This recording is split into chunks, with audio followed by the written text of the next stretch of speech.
ঠিক একই দুনিয়ার একই মাটিতে সুইচ টিপ দিলেই আগুন জ্বলে, সংসার ভেঙে যাচ্ছে। কল টিপ দিলেই পানি পড়ছে, সংসার ভেঙে যাচ্ছে। একটা কল দিলে ডাক্তার অ্যাম্বুলেন্স সহ চলে আসছে, সংসার ভেঙে যাচ্ছে। আরেকটু জোরে বলেন না। একটা কল দিলে আত্মীয় স্বজন চলে আসছে, সংসার কিন্তু ভেঙে যাচ্ছে।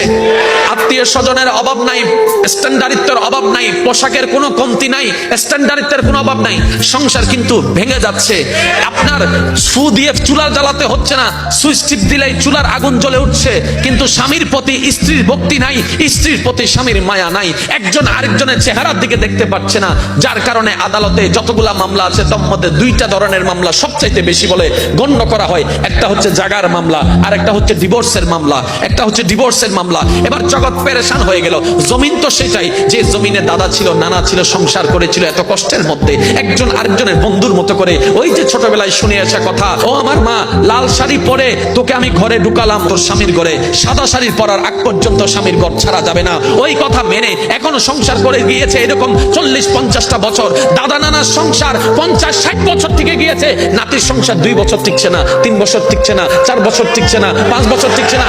দাদি নানি কখনো স্বামীর সাথে, দাদা নানার সাথে চোখে চোখ তুলে কথা বলার সাহস পায়নি। অন্তর থেকে এমন শ্রদ্ধা করেছে, এটা ভয় নয়, অন্তর থেকে শ্রদ্ধা। আজকে স্বামীর প্রতি বউয়ের এরকম আচরণ, বউয়ের প্রতি স্বামীর এমন আচরণ, কিন্তু ভেজালটা কোথায় লাগলো?